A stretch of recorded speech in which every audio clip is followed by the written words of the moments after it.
Hola, muy buenas tardes. Un gusto estar aquí con todos ustedes. Estoy muy contenta de poder ofrecerles este webinario en el que tenemos a unos invitados de lujo. Hoy vamos a explorar la presencia y el compromiso de la Iglesia en la enseñanza superior y lo vamos a hacer desde la mirada de la Conferencia Episcopal Española y desde la mirada del Consejo Episcopal Latinoamericano y del Caribe. Si bien a nivel geográfico, cultural, social y eclesial estamos hablando de realidades que no son iguales, estamos seguros de que se complementan e incluso llegan a coincidir en varios aspectos. Entre nuestros invitados de hoy, desde la Conferencia Episcopal Española, tenemos el honor de contar primeramente con el excelentísimo y reverendísimo señor don Alfonso Carrasco Rouco, presidente de la Comisión Episcopal para la Educación y Cultura de la Conferencia. Hola, muy buenas tardes, don Alfonso. Bueno, un millón de gracias por acompañarnos. Muy buenas tardes. Muchísimas gracias. De nada, con mucho gusto.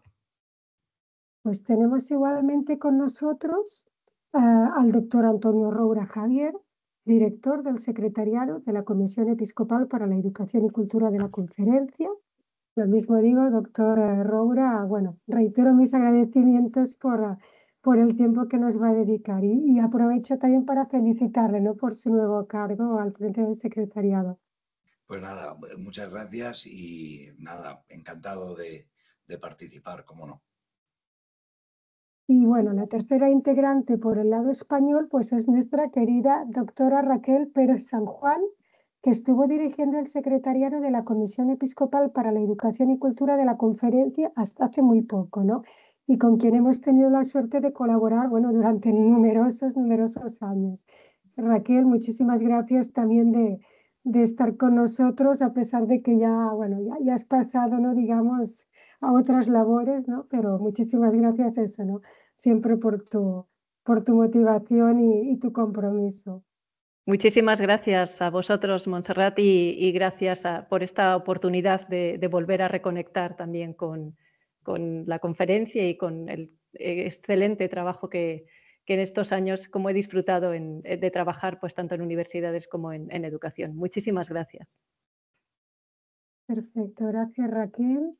Y ahora sí, pues, el cuarto invitado del día de hoy es el doctor Guillermo Sandoval, director del Centro de Gestión del Conocimiento del Consejo Episcopal Latinoamericano y el Caribe. Y aquí sí, pues, nos vamos a Chile. Muy buenos días, doctor Sandoval. Muchísimas gracias, lo mismo digo, ¿no?, por estar aquí en representación, pues, del CELAM, ¿no?, porque para nosotros era primordial poder contar con la perspectiva que nos llega desde América Latina. Muchísimas gracias, Montserrat. Muchísimas gracias, don Alfonso, Raquel y Antonio por compartir en esta oportunidad, por habernos invitado. Y también muchas gracias a quienes nos ven en este webinar.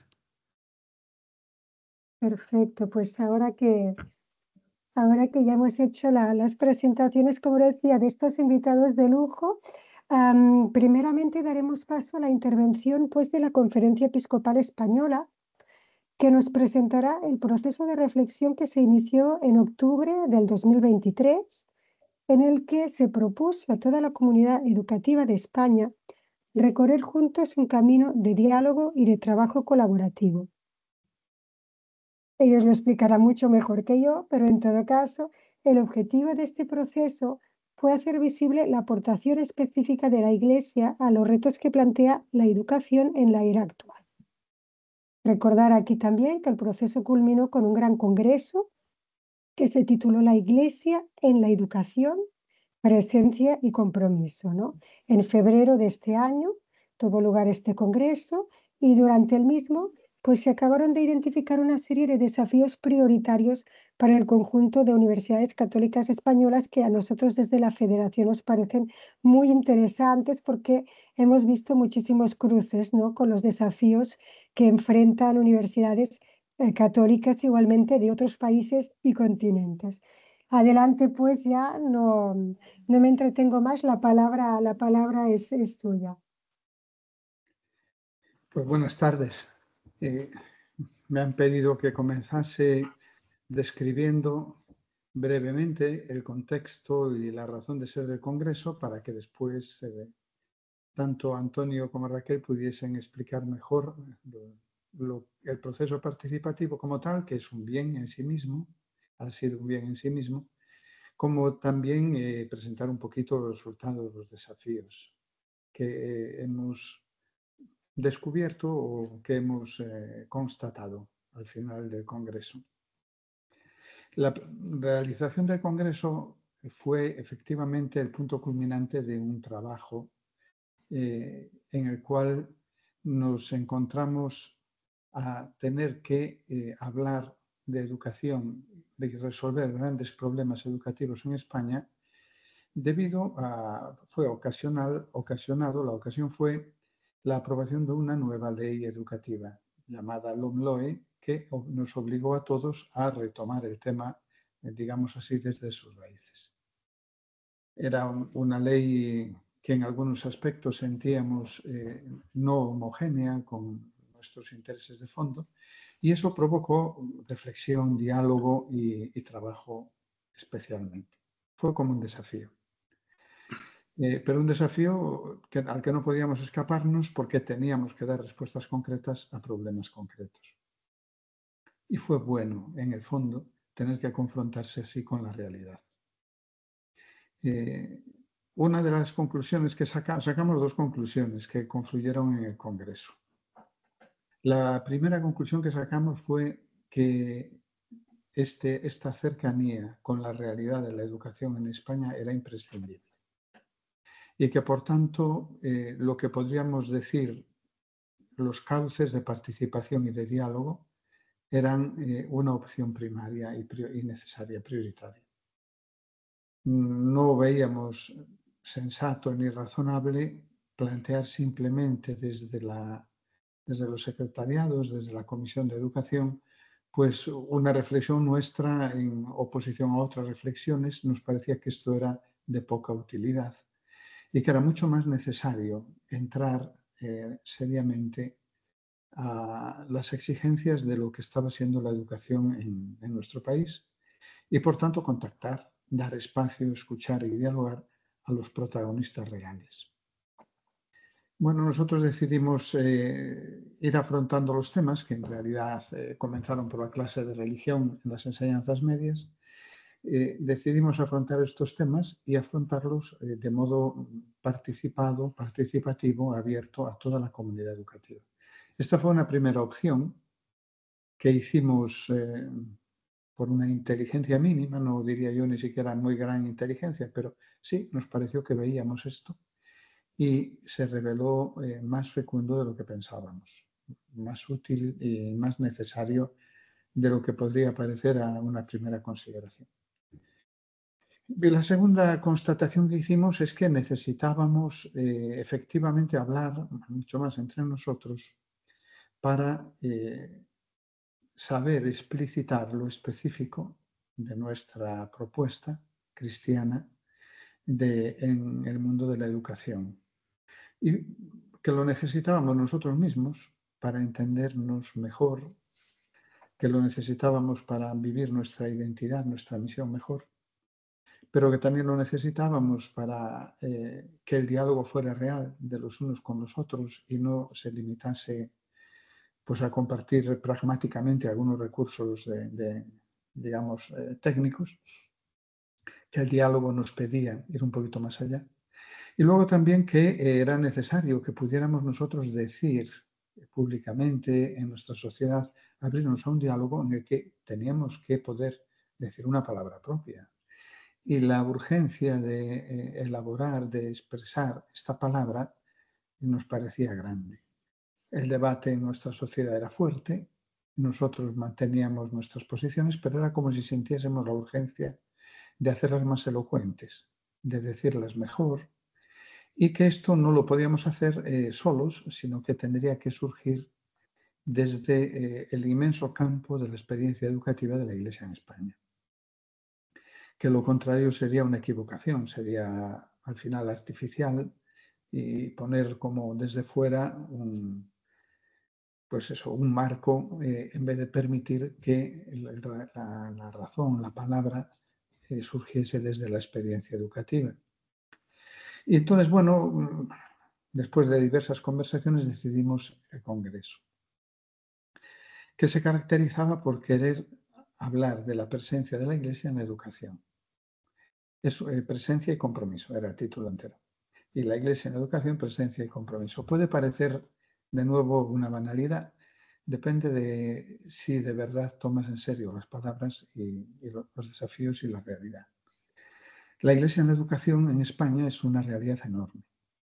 Lleva muchos siglos. Tiene una tradición muy grande de muchísimas personas, instituciones, aventuras educativas, entrega, compromiso, originalidad muchas veces, iniciativas, pero también discusiones, debates, intentos de situarse adecuadamente en una sociedad en la que la educación estaba siendo cada vez más entendida como una competencia que se leía desde el Estado y que podía ser entendida como una especie de monopolio también, pero no necesariamente, porque la educación es de toda la sociedad, no tenía por qué ser el monopolio de nadie. La Iglesia llevaba tiempo haciendo una historia amplia y compleja. Y lo primero que quisimos fue dirigirnos a la Iglesia en España en la educación. Eso significó para nosotros darnos cuenta de que los ámbitos educativos son muchos, de que la presencia educativa de la Iglesia es muy plural, muy variada, se acerca a las realidades de muchos aspectos, porque evidentes son los colegios, evidentes las universidades, pero empiezas a pensar y te das cuenta, hay formación profesional, hay colegios especiales para gente con niños, jóvenes con necesidades especiales, hay colegios mayores y residencias universitarias, pero hay formación profesional, hay todo el tema de la relación de la escuela, las parroquias, las familias, hay muchísimas cosas donde está organizada y tiene historia y tiene experiencia la vida de la Iglesia en España en la educación. Y nos dijimos, pues tenemos que poner ante nuestros propios ojos y ante los de nuestra sociedad la realidad de una presencia educativa muy grande. Descubrimos por casualidad que éramos el segundo Congreso Nacional de Educación organizado por la Iglesia en España y que el anterior había sucedido 100 años antes, exactamente en 1924. Esto para decir no solo que fue una coincidencia quizá providencial, sino también para indicar cuánta historia hay. Ya 100 años antes se había hecho otro congreso, que ya 100 años antes respondía a problemas no del todo diferentes. Bueno, entonces nos planteamos un congreso en el que estemos todos los que son los protagonistas de la vida de la Iglesia en la educación. No proyectemos desde fuera los contenidos, sino que permitamos que la realidad hable, que los protagonistas hablen. Esto nos parecía ya un éxito enorme. El darnos cuenta de que para poder estar en la sociedad, cumplir nuestra misión educativa y misión de Iglesia, y por el otro lado, tener una palabra que para poder hacerlo bien no podíamos hacerlo en abstracto, que solo lo podríamos hacer bien a través del encuentro, del diálogo, que nos ayudase a expresar lo que es la sustancia de nuestra experiencia educativa, a decirla, a tomar conciencia, a darle voz. Veíamos que lo necesitábamos nosotros. Cuando hicimos el congreso, vimos que multitud de experiencias se sentían felices de poder reflexionar y hablar desde la verdad de su propia misión y de encontrarse todos juntos como Iglesia. Y por una vez no tener otros problemas, sino decir, bueno, ¿quiénes somos? ¿Qué estamos haciendo? ¿Cómo lo estamos viviendo? ¿Cómo lo están viviendo mis compañeros que trabajan a mi lado, las universidades que están a mi lado? ¿Qué podemos compartir? ¿Cómo estamos en nuestra sociedad? Pero el vivirlo todos juntos como Iglesia fue una felicidad. La gente estaba, digo esto con intención, porque la gente estaba feliz. O sea, había como una impresión de alegría, del decir que qué bien que estamos juntos, qué bien que podemos reconocer la misión que tenemos, qué bien que podemos afirmarla de corazón todos juntos. Hay como una necesidad, yo creo, en muchas instituciones, de encontrar los modos de afirmar de corazón la propia misión, de adherirse a ella sencillamente, de no estar bloqueado por mil historias que te alejan o dificultan del centro te alejan del centro de tu tarea. Y había como una alegría de decir, bueno, nos adherimos de corazón a un camino, nuestra misión está en un camino. Es una historia inmensa, nos adherimos, caminamos, nos ayudaremos. Bueno, esto fue un aspecto fundamental del Congreso. Tomar conciencia de que somos instituciones de Iglesia, que compartimos una misión, que hay una experiencia y una historia propia y nuestra muy valiosa, que es un tesoro inmenso. El camino recorrido, que es un tesoro inmenso, la experiencia educativa hecha, que no necesitamos interpretarla con categorías ajenas que nos vienen desde ideologías externas, sino que sería magnífico poder decirla, encontrar los modos compartiendo de elaborar, por así decir, un propio discurso. Eso por un lado. Y luego por el otro, pues fue el trabajo concreto. Ya hablarán luego del proceso y de los desafíos. Fue el trabajo concreto de afrontar las cuestiones propias de cada ámbito. Cogimos 9 ámbitos para abarcar lo que es la vida de la Iglesia en la educación. Y afrontar concretamente la realidad de cada ámbito. Tuvimos la suerte de una participación muy amplia. Las universidades, por ejemplo, participaron con mucha generosidad, con mucha disponibilidad. Estuvieron incluso rectores, gentes muy representativas en los grupos de trabajo, se habló, se trabajó. Es todo inicial, como quizá no pueda ser de otra manera. Es inicial, pero quizá no deberíamos de menospreciar la palabra, porque inicio es una gran palabra. Inicial quiere decir que es una historia que puede continuar. Que no estamos terminando, sino que estamos iniciando. Y es muy diverso. Porque muchas veces tienes la impresión de que tu tarea, tu comunidad, tu iniciativa, tu institución se fatiga por seguir adelante, se cansa. Poder volver a reiniciar, plantear un inicio nuevo, intentar abrir caminos de futuro es muy valioso. Y bueno, este fue el contexto. La idea fundamental era hacer resonar las riquezas de experiencia y de inteligencia, las dos cosas, para que la experiencia no fuese sin inteligencia. Las riquezas de experiencia y de inteligencia educativa, hacerlas resonar para nosotros mismos, para confirmarnos en nuestra misión y ayudarnos, encontrar modos de ayudarnos a caminar y hacerla presente ante los ojos de la sociedad española. Porque, y termino, como sabéis, todo esto está sucediendo en un momento en el que la educación está siendo repensada, en que los marcos educativos nos vienen dados desde muy grandes instancias internacionales, desde la UNESCO, aquí en España desde la Unión Europea, las leyes nacionales, pero son casi más los marcos internacionales.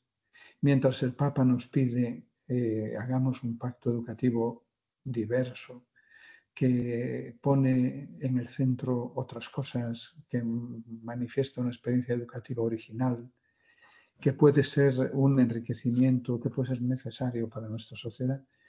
En este contexto nosotros nos estábamos moviendo y nos dijimos, pues sí, es necesario que volvamos la mirada y para eso tenemos que encontrarnos. No podemos hacerlo, digamos, los que tienen las capacidades intelectuales durante un instante con una reflexión suya. No podemos hacerlo sino a través de la riqueza de los protagonistas reales, ¿no? Y ese fue el trabajo que hicimos también con las universidades y colegios universitarios, con límites, pero evidentemente, pero yo creo que de una gran riqueza y quisiéramos ahora continuar el camino. Pero yo ya, digamos, con esta especie de introducción a lo que quiso ser o cómo entendimos o lanzamos o por qué lanzamos la iniciativa del Congreso, pues con estas palabras iniciales yo le dejo que continúen a a Antonio y a Raquel, que estuvieron muy dentro del trabajo concreto del Congreso y de todo el trabajo de la comisión de nuestra conferencia episcopal estos años. Bueno, pues esa iniciativa de la Iglesia en España tiene que agradecerle mucho también al trabajo de Raquel, que dinamizó mucho todo ese momento. Y yo voy a presentar parte del producto final, donde se puede ver volcado un poco todo el trabajo que se hizo. Destaco de lo que decía don Alfonso, que aunque vamos a hablar ahora de la universidad y de colegios mayores, se sintieron parte de la misión de la Iglesia, supieron que eran una parte de una presencia riquísima de la Iglesia en España y, bueno, pues ese fue un trabajo interesante. Voy a la página web a la que puede acceder cualquiera.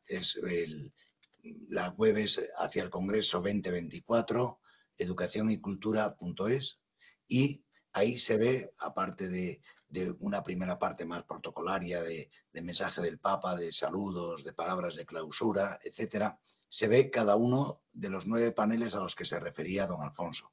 Colegios, profesorado de religión católica, profesorado cristiano, centros de educación especial, centros de formación profesional, universidades y centros universitarios, colegios mayores y residencias universitarias, educación no formal, voluntariado, tiempo libre y parroquia, familia y escuela. Son, por lo tanto, distintos ámbitos en los que la Iglesia está presente para llevar a cabo su tarea, ¿no? Su misión evangelizadora. Bueno, de cada uno de estos paneles, como tú decías en la introducción, en el mes de octubre del año pasado, en concreto el 16 de octubre, en un primer momento se compartieron experiencias valiosas y significativas donde se muestra la identidad de las universidades con respecto a la misión de la Iglesia, ¿no? Y entonces, pues ahí tenéis una serie de experiencias que se compartieron de distintas universidades que presentaron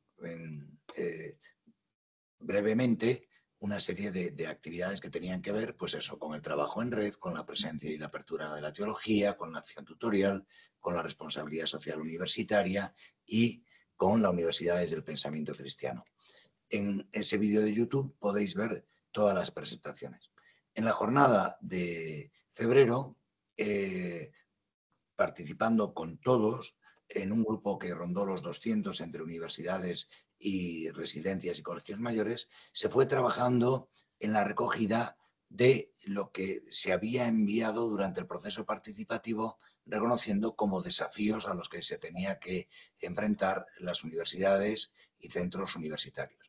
Surgió un documento marco en el que se reconocieron algunas reflexiones generales, pero desafíos, ¿no? Desafíos que tenían que ver con la parte pedagógica y curricular, desafíos que tenían que ver con la organización, desafíos que tenían que ver con el ámbito pastoral y desafíos que tenían que ver con la responsabilidad social de la Universidad Católica, ¿no? Bueno, todo esto se trabajó y se llegó a un documento síntesis en el cual se priorizaron 3 elementos sobre los que se puede empezar a trabajar juntos y desde los que habría el compromiso de trabajar juntos, ¿no?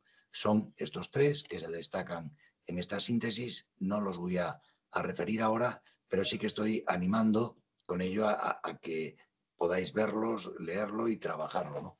De la misma manera, teníamos, como decíamos antes, otro panel para colegios mayores y residencias universitarias. Tiene la misma estructura, la página web.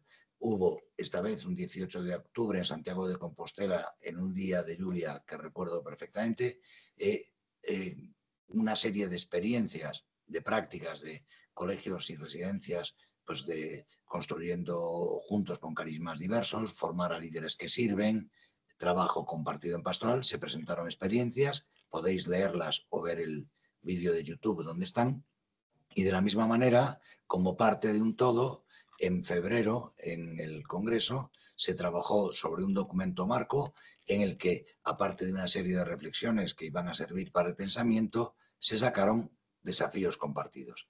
La necesidad de un proyecto común desde la diversidad, una formación integral que supere la hiperespecialización, una vida comunitaria que venza el individualismo, formación cristiana, ideario y volatilidad de la comunidad educativa. Esos eran los desafíos que se reconocieron. Y en ese mismo 24, y ya compartidos con todos los que estaban allí, se priorizaron aquellos 4 desafíos que se entendían como más relevantes. Y fueron estos, ¿no? Repito, no voy a entrar a leer ahora, quiero que tenga esto claro, y además que Raquel, que repito, fue muy motor de todo aquello, que diga algunas cosas, ¿no? Lo que sí, tenemos la suerte de que después del 24 nos hemos encontrado el 25 con el Jubileo de la Esperanza. Y eso, para todo el plan que don Alfonso ha presentado muy bien, ¿no? De seguir en el inicio, pues ya sabemos cómo tenemos que seguir, ¿no? Y en ello trabajaremos, si Dios quiere. Sí, pues muchas gracias, don Alfonso, Antonio, y esto ha sido un camino compartido entre todos. Yo quisiera abordar algunos elementos de la metodología, que ha sido una metodología participativa para realizar este proceso abierto a la comunidad educativa y, como decía don Alfonso, es un inicio, ¿no? Es un proceso que sigue todavía. Y, en segundo lugar, abordaré también algunos de los principios que, los principios que estaban de fondo en el trabajo desarrollado desde la comisión. Como se ha dicho, este congreso tenía 2 fases o 2 momentos importantes, los paneles de octubre y el gran encuentro del 24 de febrero. Se distribuyeron todo el trabajo en 9 ámbitos educativos.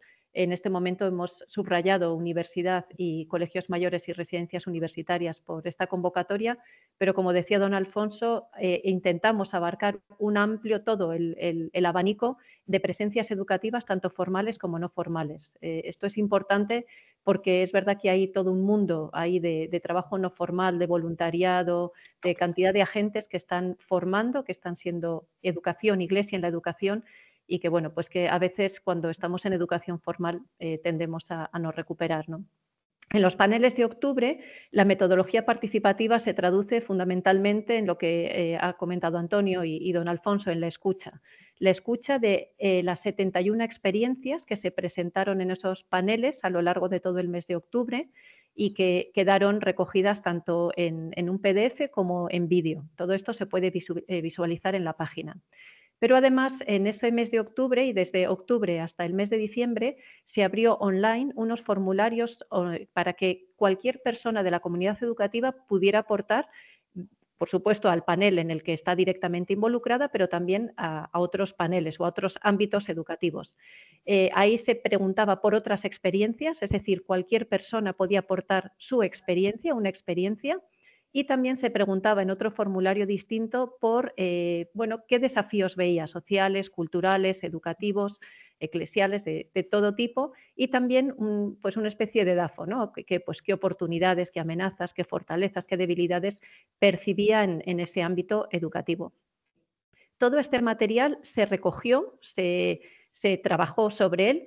Por un lado, las experiencias se maquetaron, se pusieron en un formato que es el que está ahora colgado, es decir, las experiencias compartidas por la comunidad educativa también se pusieron a disposición de todos.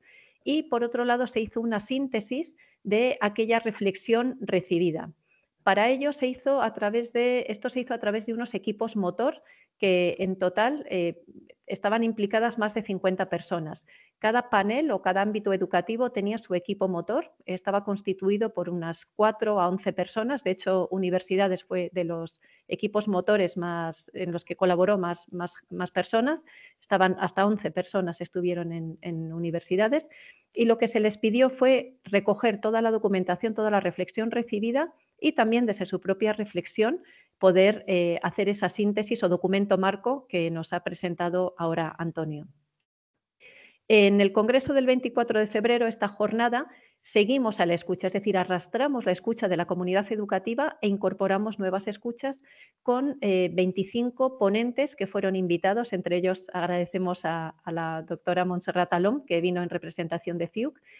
Se invitó a distintas personas de cada ámbito educativo a hacer una intervención in situ en el día del Congreso para poder también enriquecer aquello que la propia comunidad educativa se había dicho.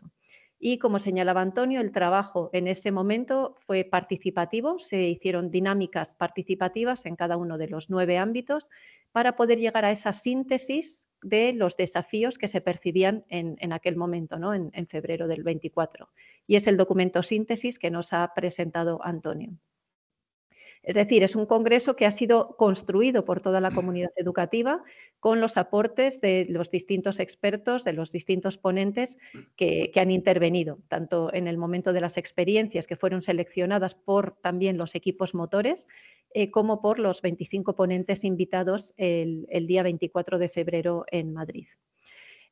También nos parece importante que por un lado, que todo lo que se trabaje, todo lo que se trabajara fuera compartido y fuera puesto en común con toda la comunidad educativa, y por eso la web está concebida como un espacio de poder compartir, y verán que dentro de cada ámbito hay distintos documentos que pueden ser compartidos. Y luego nos parecía importante también la presencialidad, es decir, es un congreso que mucha gente preguntó que por qué no era online, por qué no se pudo participar online, y nos pareció importante también después de lo vivido, la dureza de la pandemia, nos parecía que había algo, un tejido que se construye, una relación que se establece en el encuentro presencial y personal. De ahí que los paneles fueron convocados personalmente y presencialmente en 9 diócesis distintas, se retransmitieron online desde 9 diócesis distintas, y en el caso del Congreso del 24 de febrero, todos los ponentes fueron invitados a participar presencialmente en Madrid, y por supuesto los más de 1.200 participantes que esa mañana y esa tarde del 24 de febrero estuvieron en Madrid. Y luego nos parecía importante también otros lenguajes, incorporar otros lenguajes. Junto a toda la reflexión que se trabajó el 24 de febrero por la mañana, el planteamiento de la tarde fue de poder compartir esa síntesis que se había trabajado en cada uno de los ámbitos de una manera creativa, artística, que también pudiera ser expresión de un lenguaje de la danza, de la música, de la poesía, de la imagen. Bueno, fue la verdad, muy bella todo cómo se concibió, ¿no? Toda la tarde, porque incluía en un momento de ponencias, de reflexión de 3 personas que podían aportarnos desde la Iglesia y desde el mundo educativo y desde UNESCO, ¿no? Que fueron el cardenal Tolentino, fue el profesor Fernando Reimers y Consuelo Flecha, que hizo ese vínculo con la historia de la educación en España. Y en esa tarde también pudimos escuchar de una manera artística la síntesis y la palabra del presidente de la Comisión Episcopal, de don Alfonso, que bueno, pues acogió también, ¿no? el trabajo realizado, y también pues nos impulsó para continuar el trabajo y este proceso que se había iniciado, ¿no? Para seguir caminando como Iglesia en la educación, concluyendo con un espacio orante también de gran belleza, en el que bueno, pues también cerraba esa jornada y también nos invitaba a la misión. Y respecto a los principios que han guiado el trabajo, sí que querría señalar 3 que me parece que pueden ser significativos, ¿no? Por un lado, la sostenibilidad de todo el evento. No tuvimos patrocinios externos, quisimos que expresamente fueran la propia conferencia, las diócesis y los participantes quienes hicieran realidad este congreso. Muchas veces pues estamos habituados, ¿no? A que pues las editoriales, distintos agentes aporten también pues para muchas veces una decoración efímera, algo que se monta muy bonito y muy bello, pero que luego se destruye. Entonces sí que tuvimos cuidado de que todo fuera pues sostenible, reutilizable, se pudiera, una vez recogido, volver a utilizar en otros eventos. Y también, por ejemplo, la comida, que sí que es lo único que financió unos agentes de seguros vinculados también a la Iglesia, fue con una empresa de economía social, con personas, son unas cocinas que trabajan con jóvenes en riesgo de vulnerabilidad, ¿no? de marginación social, entonces de exclusión social. Entonces, bueno, nos parecía que el elemento de la sostenibilidad y de una cierta austeridad también por el momento que vivimos, ¿no? En un planeta donde bueno, pues hay una gran desigualdad, pues nos parecía que tenía que ser un evento que tuviera estas características. Por otro lado, era un evento también abierto a la colaboración de todos y cada uno en la medida en que quisiera y pudiera. A todo el mundo que quiso participar pudo incorporarse bien en un equipo motor, bien como voluntario, bien en los paneles. Hay gente que acudió a escuchar los paneles in situ en cada diócesis, bueno, pues para apoyar, para participar, para estar presente. Bueno, nos parecía importante que todos pudieran tener su espacio. Y también una dimensión que me parece significativa fue la del reconocimiento y la acogida y el agradecimiento de todos y cada uno de los actores. Y esto se puso de relieve de una manera muy, muy simbólica cuando la plenaria de la Conferencia Episcopal Española quiso recibir a todos los participantes en los equipos motores, estas más de 50 personas que estaban haciendo posible el Congreso, que estaban trabajando con la Conferencia Episcopal. Y bueno, pues en un momento de reunión de los más de 100 obispos de la plenaria, se recibió en su asamblea a los participantes y cada uno pudo presentarse. Bueno, fue un momento especialmente simbólico y emotivo, de valoración y de reconocimiento mutuo.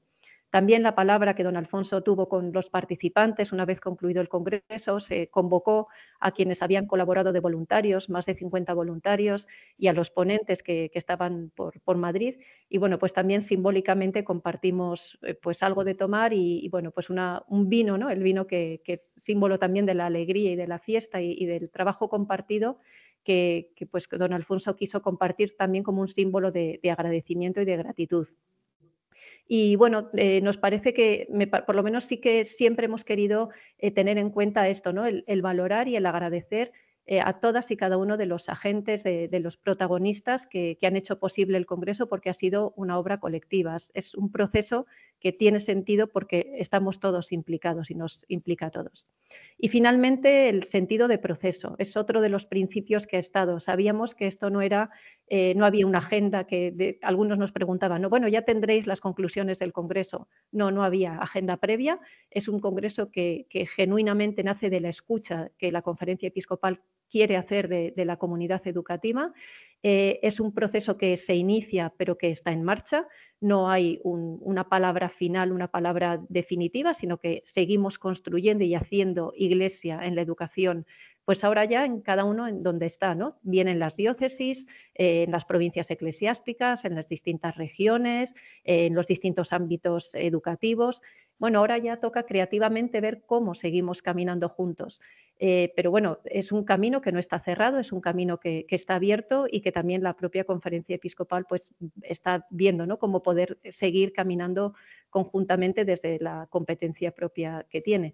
Pero es una llamada sobre todo a no dejarlo como un evento, ¿no? Como un evento que pasó, sucedió, fue bello y ahí se quedó, sino que esto tiene que seguir siendo impulso para seguir avanzando juntos porque es largo el camino, ¿no? Como decía don Alfonso, son muchos los desafíos que tenemos y ahí está también la invitación del Papa Francisco a ese pacto educativo global y ahora pues con el Jubileo de la Esperanza, qué mejor ocasión para poder celebrar el ser, ¿no? Nuestra presencia y nuestro compromiso como Iglesia en la educación. Muchas gracias. Bueno, don Alfonso, Antonio, Raquel, muchísimas gracias por esta presentación que, bueno, ha sido clara, yo diría, y riquísima, ¿no? Tal como fue el proceso y como fue el congreso que siguió pues a todo este proceso, a toda esta labor conjunta.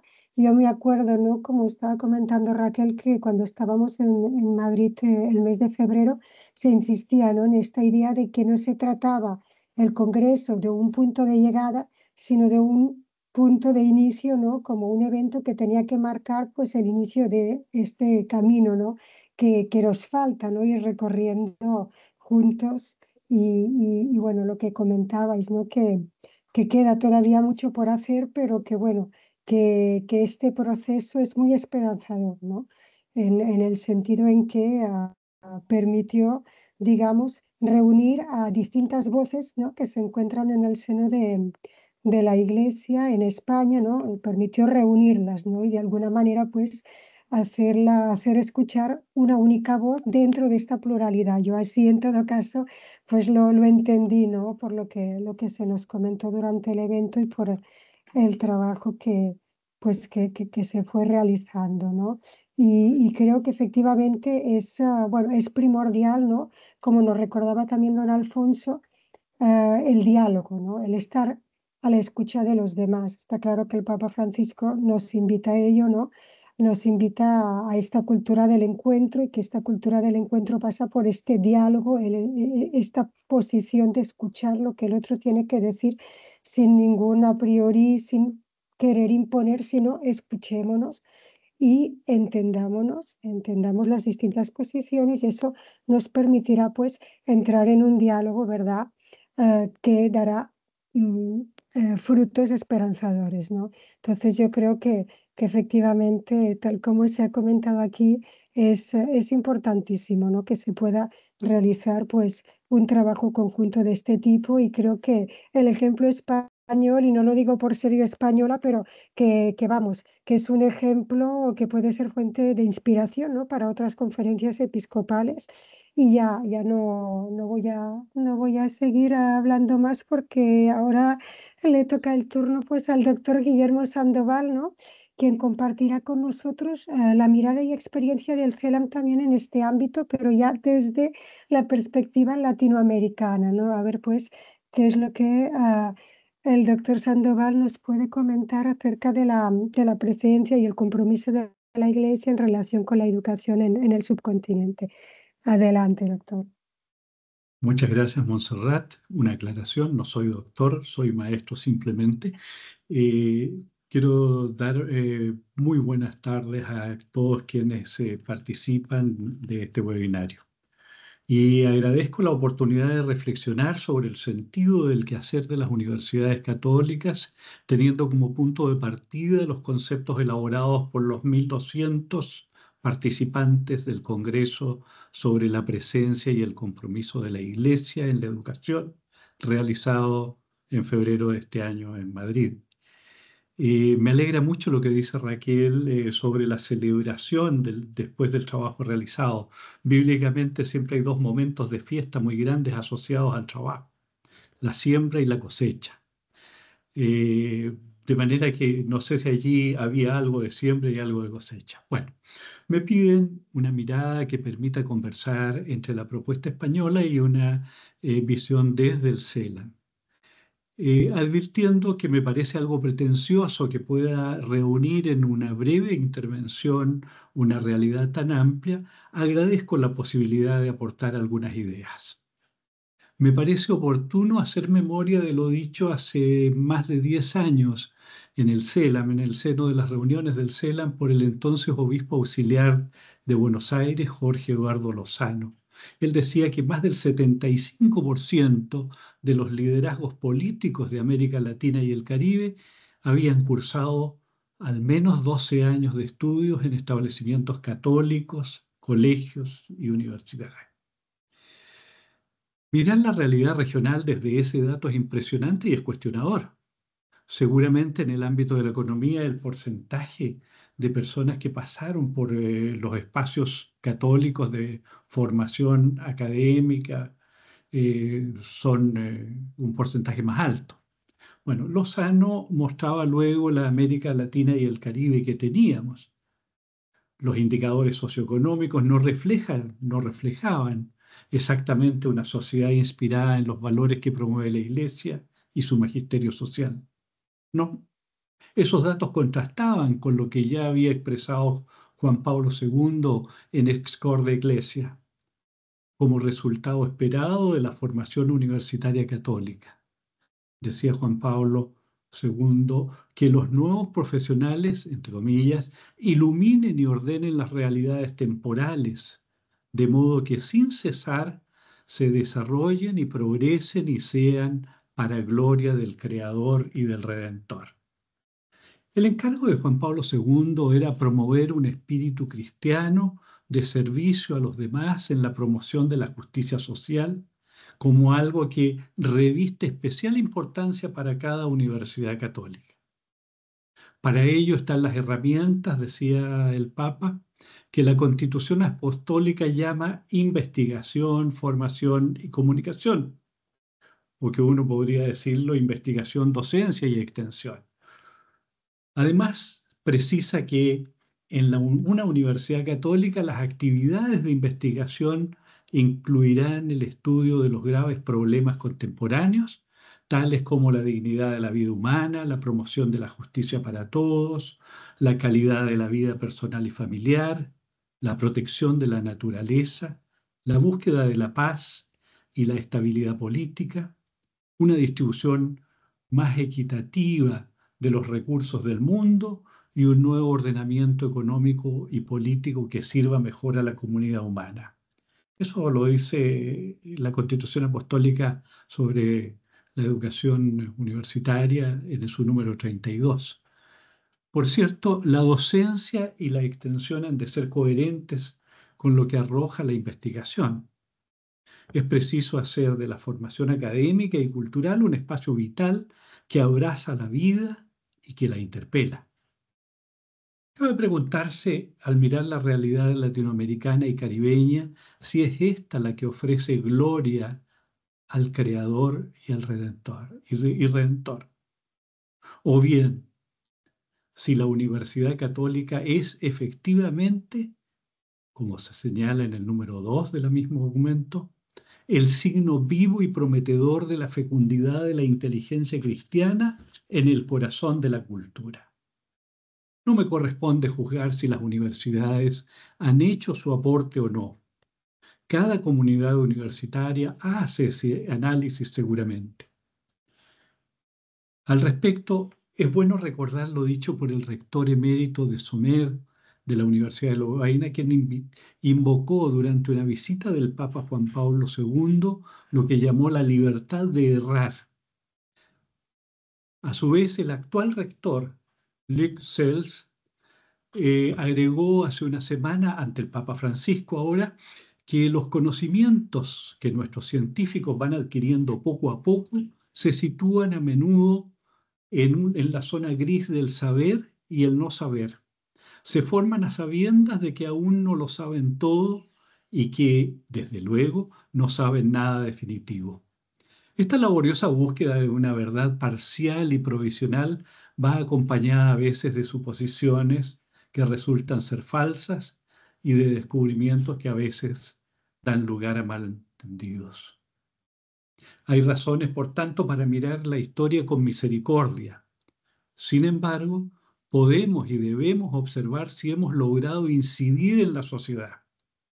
Para, al mirar el estado de cosas en la política, la economía y más ampliamente en la ecología humana integral, profundizar y o corregir el camino, sin dejarnos paralizar por lo que no se ha hecho, sino mirando con esperanzas el futuro, dando los pasos necesarios para corregir los errores y aportar a una sociedad cada vez más justa y más buena.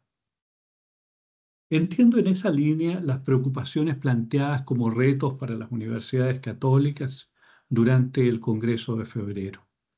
El contraste entre las lógicas mercantilistas que estresan a las comunidades universitarias mediante un modelo de gestión empresarial que no corresponde a un ideario humanista, sino a las leyes del mercado, productividad, beneficios, eficiencia, que claramente se contrapone con una lógica centrada en valores, en la noción de responsabilidad social y en un quehacer ético conforme con el Pacto Educativo Global, con los ODS, con una lógica que impulsa las interacciones universidad-territorio, el respeto medioambiental, la sostenibilidad, así como la centralidad del estudiante en el proceso educativo, formativo. Es evidente que se trata de lógicas que resultan difíciles de conciliar. Una universidad debe tener una administración sana, pero también debe priorizar la lógica que concuerda con los valores y principios que animan nuestras instituciones y a la Iglesia en su conjunto. En definitiva, para ir derecho al tema, creo que es necesario hacer una distinción entre universidades católicas y universidades de la Iglesia. No son lo mismo. Debemos ser claros. No es posible servir a dos señores y siempre por nuestros frutos nos conocerán. En nuestras aulas universitarias no pocas veces se ha promovido esa economía que mata, de la que habla Francisco. Dicho lo anterior, debo acoger como valiosas las 7 pistas de acción y reflexión a que han llegado. Pistas que se reúnen en 3 retos: la cultura del encuentro y diálogo, la coordinación de esfuerzos entre instituciones eclesiales y la promoción del Pacto Educativo Global. Entonces, en esa línea, es muy interesante lo pedido por Francisco a la comunidad universitaria de Lovaina la semana pasada: ensanchar las fronteras y ser un espacio abierto para el hombre y para la sociedad constituye la gran misión de la universidad. Él decía: esto es lo que necesitamos, una cultura que ensanche las fronteras, que no sea sectaria, ni se ponga por encima de los demás, sino que por el contrario se meta en la masa del mundo, aportándole la levadura buena que contribuye al bien de la humanidad. Esta tarea, esta esperanza más grande, se les confía a ustedes, dijo el Papa. Es una tarea que se confía en realidad a los universitarios del mundo y particularmente a los universitarios católicos. El desafío del obispo de Roma es superar una cultura marcada por la renuncia a la búsqueda de la verdad que conduce, en definitiva, al relativismo, donde todo da igual, o a refugiarnos en la comodidad de un pensamiento débil.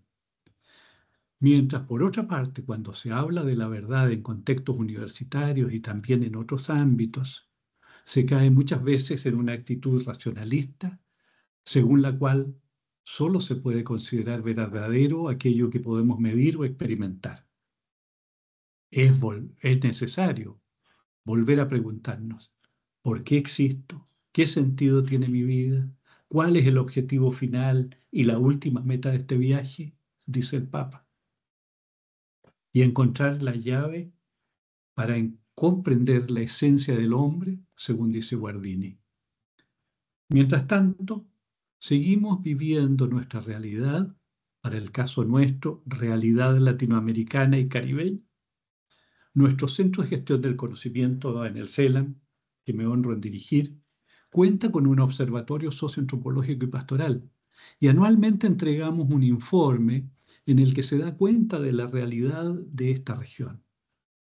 Allí observamos numerosos indicadores recogidos desde distintos centros de pensamiento y desde distintos centros de estudios.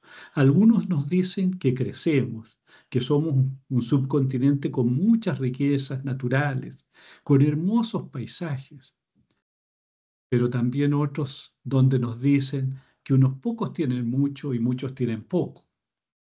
Una tierra donde depredamos la casa común, especialmente en la Amazonía.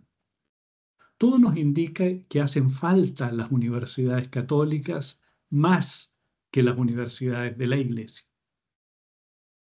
Aquellas capaces de formar personas con sólida fe y sana religiosidad de la existencia, que comprenden su profesión como una misión, hombres de diálogos, custodios de la creación, excelentes en sus disciplinas, con pasión por la justicia, que buscan afanosamente la verdad y que no se escandalizan ni paralizan ante las debilidades humanas, sino que son capaces de superar el pecado presente en tantas realidades humanas. Estimados participantes de este encuentro, quiero concluir recordando palabras de Francisco a la Universidad Católica del Sagrado Corazón en Milán, dichas en un video mensaje con motivo de su centenario. Decía el Papa: como ya entendieron los antiguos, educar no es llenar jarrones, sino encender fuegos. Bueno, en mi opinión, el rol de la Universidad Católica es ser custodio de ese fuego, para transmitirlo por contacto mediante el testimonio personal y comunitario. No cabe duda, educar no es llenar jarrones, sino encender fuegos. Muchas gracias. Bueno, pues muchísimas gracias a Guillermo.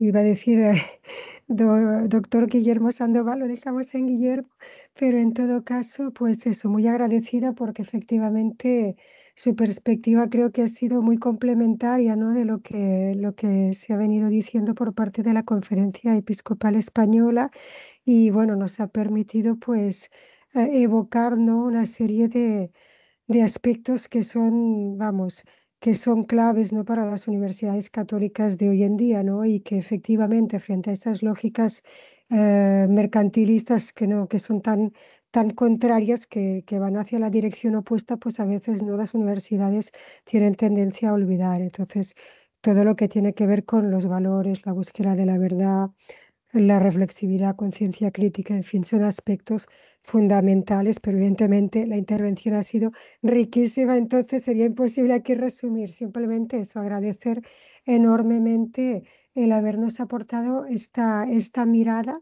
que nos llega pues del subcontinente latinoamericano y estoy viendo la hora, creo que nos pasamos ya de la hora, así que no hay ningún problema, pero creo que lo vamos a dejar aquí porque me parece que sí, ¿no?, con las dos intervenciones o la intervención a tres voces y la intervención de Guillermo, creo que ya ha habido realmente como no un diálogo complementario.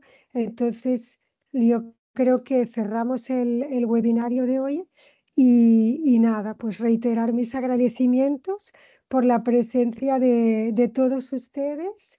Espero que podamos siguiendo pues colaborando, ¿no?, que podamos seguir colaborando juntos, que tengamos esta oportunidad en el futuro y bueno, pues la federación tiene siempre pues sus puertas abiertas para todo lo que haga falta. Eso también creo que es importante decirlo y nada, pues ya me despido y les digo que bueno, espero que hasta una próxima ocasión. Pues nada, un saludo a todos y gracias. Muchísimas gracias y bueno, sigamos en contacto y en diálogo. Muchas gracias por todo.